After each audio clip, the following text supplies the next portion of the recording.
Well, I want you to meet little Tiana Parker. She was pulled out of school, not for fighting or smoking or even bringing a toy gun to class. It was her hair. School officials actually told the 7-year-old that she didn't look presentable, and that broke her heart. Because they didn't like my dreads. I think that they should let me have my dreads. Now, here's the Deborah Brown Community School policy. It says, quote, hairstyles such as dreadlocks, afros, mohawks, and other faddish styles are unacceptable. Your first reaction? Unbelievable. Why? Unbelievable. Tell me why. Because, Kara, if I should pick my hair right now, this is considered an afro. Because my hair in its natural state is curly. And are you telling me that I'm not presentable, I'm not able to come into an environment, I'm going to disrupt the class because my natural curl pattern has my hair shaped like an afro? That is ludicrous. Absolutely crazy. For the record, you're a beautiful woman, and we love your tight afro. Am I disrupting right now? Are you kidding me? That's crazy, and she's so beautiful. I'm not sure if he's a single dad or not, but it was just him in the story, and that is by far the easiest, most practical hairstyle for a little girl that age. You know, my goddaughter's African-American, and so absolutely, there's so much, you know, I mean, the upkeep and time and expense. No way that this guy was doing anything but being a good dad. Well, you're going to love this. He's a barber. Yeah, and I know. here's what he had to say. It hurt my feelings to the core. Always presentable. You know, I take pride in my kids looking nice. She went to the school last year and didn't have any problem. Is this discrimination?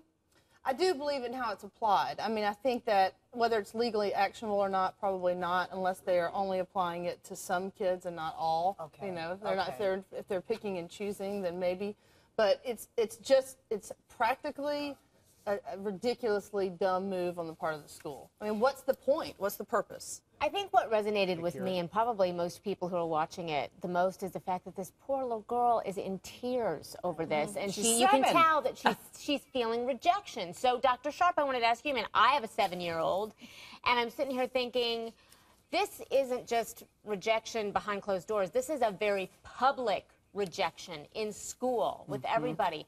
So what does that do to a kid her age, again, 7 years old, and how do we help her? I feel like I want to do something. It is damaging. I know it. She's so sad, you know, and it's shameful is what she's been made to feel. You know, it's actually a shame that she's been made to feel shame, but that's what she's coming away with. And so what she needs is love and affirmation. You know, there is a good Raising America point here, though, which is that families really need to be clear with their children, you know, what's our standard, what's acceptable in the home, and then what is the school standard or the standard in church or wherever it is that you're going, because there has to be some way that these line up. And if not, you know, you can prepare in advance for this kind of thing. She didn't see it coming. The father should have, it seems to me, and she needs love and support and be told that she's all right. Here's what surprised a lot of people. All the board members and the entire administration are black. So, Jennifer, does that even make it more outrageous for you? And try to just, I mean, can we try and see the other side? Okay, let me try to see the other side, because my children did go to private school, and we had very strict guidelines. My son, when he was 4, he had a ponytail. When he was 5, when he entered into school, I had to cut the ponytail. There were rules, there were regulations. I get it. They had to wear uniforms. They had to have certain policies in place. I think but my girls, on the other hand, having to do their hair, which is completely tied to their esteem, they have worn braids. They have worn cornrows. They have worn traditional styles that were more applicable, I think, toward African-American culture. Even though school policy was such that hair was included, they never said very specifically no cornrows, no braids, no dreads. They wanted a clean presentation, which I completely agree with. Our good friend and blogger, Deneen Milner, you probably know her.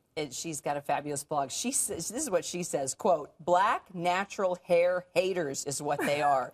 Clearly, some self-hating, ignorant, backwards-thinking numbskulls so stuck on stupid that they still actually think relaxing, weaving, or snatching a black child's hair into some kind of torturous submission will make them more acceptable. Our social accounts are lighting up, I'm told right now, and here's a few that we pulled. Alicia writes, so if my biracial child goes to school without her hair done, she has a fro and is violating a rule, but if my white child goes to school without her hair done, she looks unkept.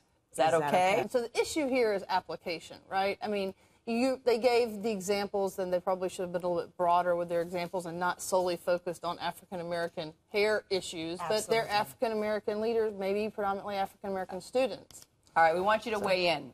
Keep weighing in, actually, and be the judge. Did the school enforce its dress code fairly? The viewer verdict is in. You have ruled that this is completely unfair. Here's what Phyllis posted.